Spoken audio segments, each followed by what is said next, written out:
देशासह संपूर्ण राज्यात कोरोनाचे रुग्ण आढळून येत आहेत। त्यातच नव्यानं आलेल्या JN.1 या व्हेरिएंटमुळे चिंतेचं वातावरण निर्माण झालंय। JN.1 या कोरोनाच्या नवीन सब व्हेरिएंटनं भारताचीच नाही तर जगाची चिंता वाढवली आहे। मुंबई ठाण्यासह राज्याच्या विविध भागात JN.1 या कोरोनाच्या व्हेरिएंटचे रुग्ण आढळत आहेत। या पार्श्वभूमीवर नागरिकांनी पॅनिक होऊ नये, मात्र काळजी घ्यावी असं आवाहन सरकारनं केलंय।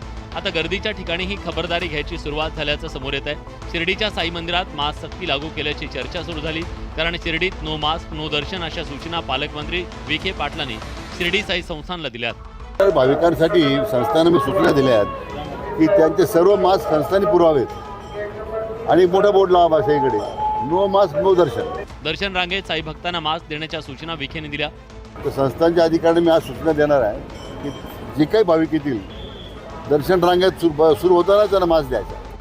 31 आणि नवीन वर्षाच्या निमित्तानं शिर्डीत देश विदेशातले भक्त दाखल होतात। या पार्श्वभूमीवर खबरदारी म्हणून सूचना दिल्याचं बोललं जात आहे।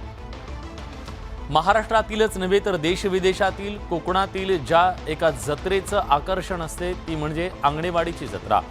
दरवर्षी लाखो भाविकांच्या उपस्थितीत मोठ्या उत्साहात भराडी देवीची जत्रा भरते, त्यामुळे दरवर्षी भाविकांना या यात्रेची प्रतीक्षा असते।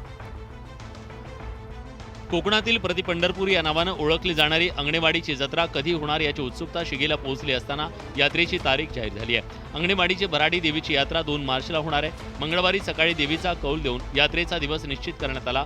या यात्रेसाठी लाखो भाविकांच्या गर्दीत मोठ्या उत्साहात भराडी देवीची यात्रा रंगते। मुंबईतून मोठ्या संख्येनं चाकरमानी अंगणवाडीतल्या भराडी देवीच्या यात्रेसाठी दाखल होतात। याचवेळी विविध प्रकारचे राजकीय नेते देखील यात्रेत सहभागी होतात। यंदा सुमारे 10 लाख भाविक यात्रेत हजेरी लावण्याचा अंदाज आहे। यात्रेची तारीख निश्चित झाल्यानंतर रेल्वे त्याचप्रमाणे खासगी वाहनांच्या बुकिंगसाठी चढाओढ लागली आहे। यात्रेचा तारीख ठरवण्याचा कौल झाल्यानंतर देवी भराडी मंदिर 26 डिसेंबर ते 28 डिसेंबर असे 3 दिवस धार्मिक विधींसाठी बंद ठेवण्यात येणार आहे।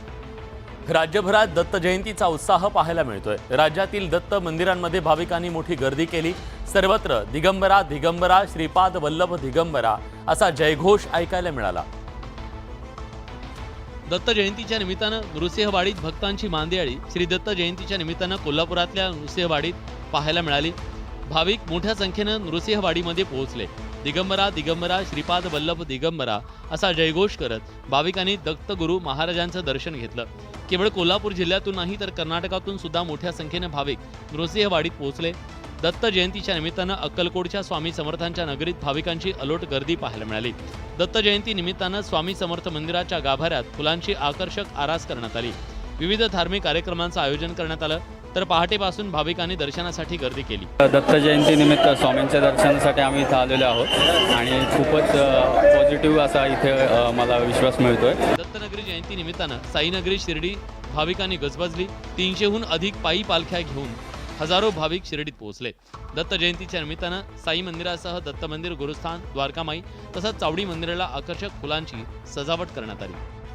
साताऱ्यातल्या रविवार पेठेतील महिलांच्या शौचालयात खोडसाळपणा केल्याची बाब समोर आली आहे। महिलांच्या शौचालयात विद्रूप चेहरा असणारा पुतळा ठेवण्यात आला, त्यामुळे महिलांमध्ये घबराट निर्माण झाली।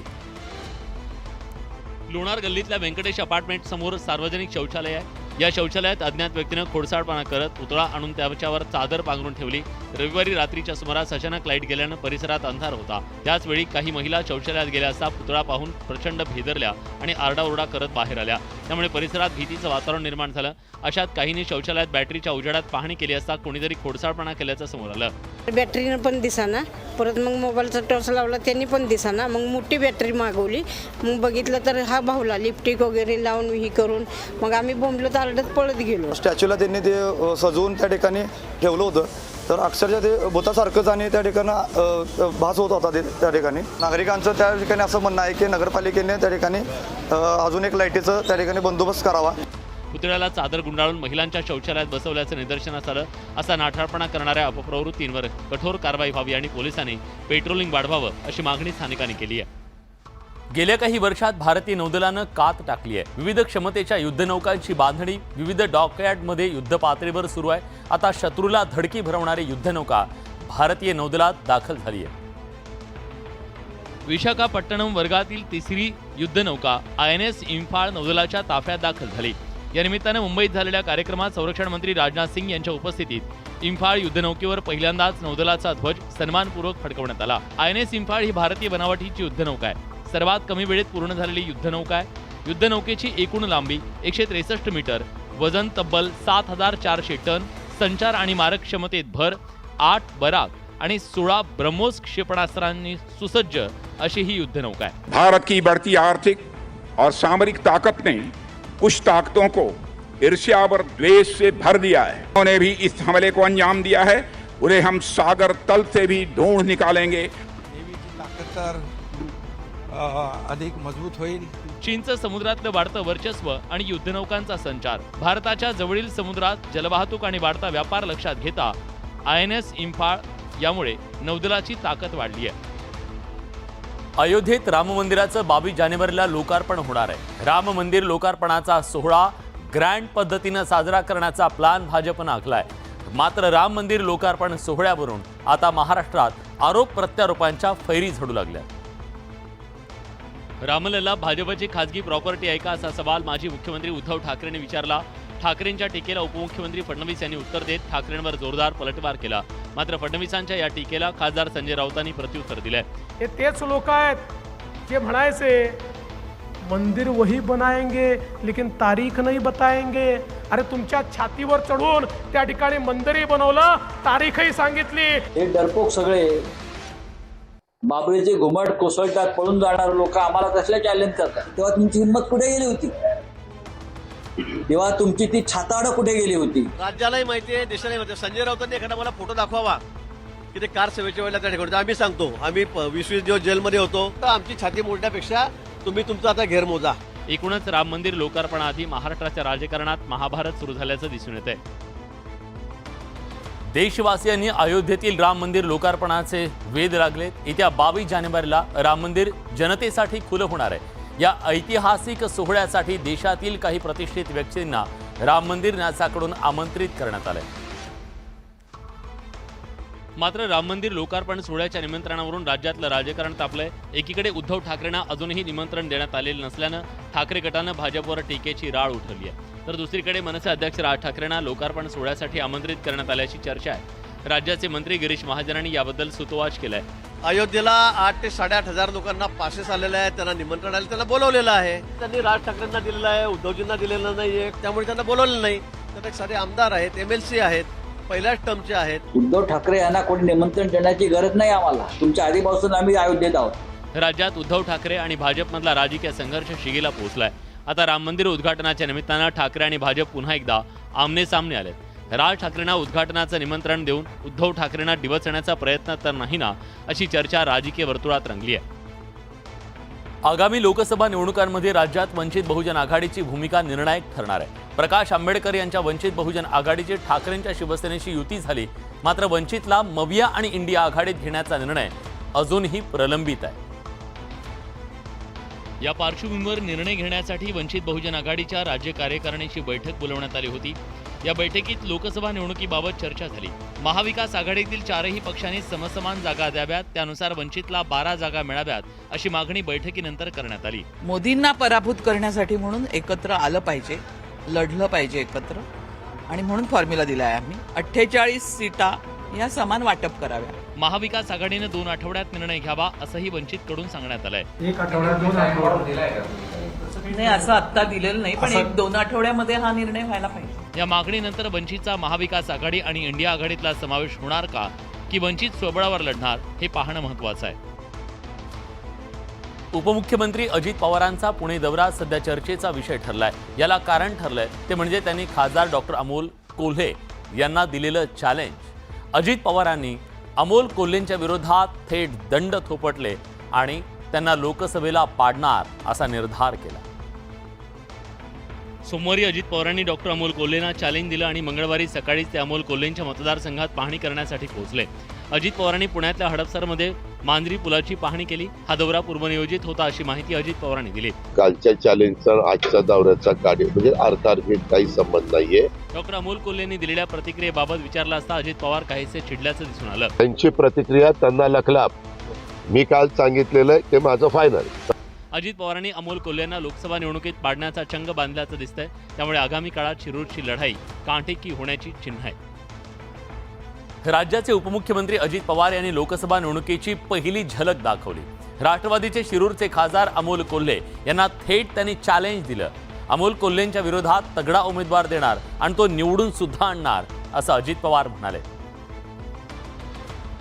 यानंतर डॉक्टर अमोल कोल्हेंनी राष्ट्रवादीचे सर्वेसर्वा शरद पवारांची मंगळवारी सकाळी भेट घेतली. या भेटीत डॉक्टर कोल्हेंनी शेतकरी आक्रोश मोर्चा, दूध दर, कांदा दर, कर्जमाफी यासह विविध विषयांवर चर्चा केली. या भेटीनंतर माध्यमांनी डॉक्टर अमोल कोल्हे यांना अजित पवारांच्या चॅलेंजविषयी विचारलं. सर्वसामान्य मध्यमवर्गीय कुटुंबातला व्यक्ती आहे, त्यामुळे इतक्या मोठ्या नेत्यांनी मला आव्हान देणं हा मी माझा गौरवच समजेल ना. डॉक्टर कोल्हे मतदारसंघात फिरकले नव्हते. अजित पवारांच्या टीकेलाही डॉक्टर कोल्हेंनी उत्तर दिलंय.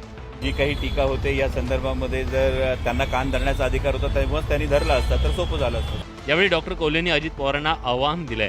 कांदा उत्पादक शेतकरी संकटात आहे, तात्काळ निर्यात बंदी उठवा. दादांचा दरारा, दादांच्या आवाजाचा दरारा सगळ्यांना ठाऊक आहे, तर केंद्र सरकारलाही दादांनी तसाच दरारा दाखवावा. लोकसभा निवडणुकीत आपल्या विजयात अजित पवार, वळसे पाटील यांच्यासह राष्ट्रवादीच्या सर्व कार्यकर्त्यांचा वाटा असल्याचं कोल्हेंनी म्हटलंय. मुंबईतल्या भाऊचा धक्का इथं एक दुर्घटना घडली आहे. या दुर्घटनेत दोघांचा मृत्यू झालाय. 4 जण बेशुद्ध असून त्यांच्यावर जे रुग्णालयात सध्या उपचार सुरू आहे. प्राथमिक माहितीनुसार येलोगेट पोलीस ठाणे हद्दीत न्यू फिश जेटी इथं मच्छीमार नौका अंजनी पुत्र पहाटे 2 वाजता धक्क्यावर आणण्यात आली. किरणबाई ईश्वरभाई तांडेल यांनी ही बोट आणली. बोटीतील मासे काढण्यासाठी सकाळी 11च्या सुमारास एक कामगार उतरला असताना तो बेशुद्ध पडला. त्यानंतर दुसऱ्याने धाव घेतली असता तो देखील बेशुद्ध पडला. एकूणच 6 जण यावेळी बेशुद्ध पडले. बेशुद्ध पडलेल्या सगळ्यांना जे रुग्णालयात दाखल करण्यात आलं. डॉक्टरांनी तपासणी केल्यानंतर दोघांना मृत घोषित करण्यात आलं. येलोगेट पोलिसांनी या प्रकरणी अकस्मात मृत्यूची नोंद केली आहे. निष्काळजीपणामुळे हा मृत्यू झाला का यासंबंधी पोलीस तपास करतायत. उपमुख्यमंत्री अजित पवारांनी डॉक्टर अमोल कोल्हेंना दिलेल्या चॅलेंजची सध्या राजकीय वर्तुळात जोरदार चर्चा आहे. आगामी लोकसभा निवडणुकीत त्यांना पाडणारच असा वक्तव्य अजित पवारांनी केलं. यावेळी अजित पवारांनी केलेल्या गौप्यस्फोटानं डॉक्टर अमोल कोल्हेंनी त्याला प्रत्युत्तर दिलं. डॉक्टर अमोल कोल्हे मतदारसंघात फिरकले नव्हते. खासगीत बोलताना कोल्हेंनी राजीनामा देण्याची इच्छा व्यक्त केली होती असं वक्तव्य अजित पवारांनी केलं. त्यावर कोल्हेंनी सूचक प्रतिक्रिया दिली आहे. मधल्या काळामध्ये 6 विधानसभा मतदारसंघात फिरत नव्हते मला, आणि त्यावेळेसचे आमचे वरिष्ठ त्यांनाही सांगितलं होतं मी राजीनामा देतोय. ते असं म्हणतात ना, बात निकली आहे तो दूर तक जाएगी, आणि त्यामुळे ती बात निकली आहे तो दूर तक जाएगी. त्यांच्या नेतृत्वाचा या सगळ्याचा मी 100% कायमच आदर करत आलेलो. अजित पवारांनी एका चित्रपटाचा उल्लेख करत डॉक्टर कोल्हेंना डिवचलं. त्यावरूनही डॉक्टर कोल्हेंनी अजित पवारांना टोला लगावला. सिनेमावर परिणाम व्हायला लागलेला आहे. मी काढलेला एक सिनेमा तर अजिबात शिवाजी महाराजांच्यावर असला तर ते चालला नाही. पण छत्रपती शिवाजी महाराजांनी दिल्ली दरबारासमोर मान झुकवण्यापेक्षा तत्वांच्या बाजूनं ठामपणे मान ताठ करून उभं राहणं पसंत केलं. चित्रपटाने व्यवसाय काय केला ते मला ठाऊक नाही, पण त्याहीपेक्षा चित्रपटाने जे शिकवलं ते आचरणात आणणं मी माझं कर्तव्य समजतो. त्यामुळे शिरूरवरून अजित पवार विरुद्ध डॉक्टर अमोल कोल्हे लढाई रंगण्याची चिन्ह आहेत. उपमुख्यमंत्री देवेंद्र फडणवीस यांच्या शिरपेचात मानाचा तुरा खोवला गेलाय. मुख्यमंत्री एकनाथ शिंदेंच्या पाठोपाठ आता फडणवीस यांनाही मानद डॉक्टरेट पदवी प्रदान करण्यात आली आहे. जपानच्या कोयासन विद्यापीठाच्या वतीनं मुंबई विद्यापीठात फडणवीस यांना डॉक्टरेट पदवीनं सन्मानित करण्यात आलं.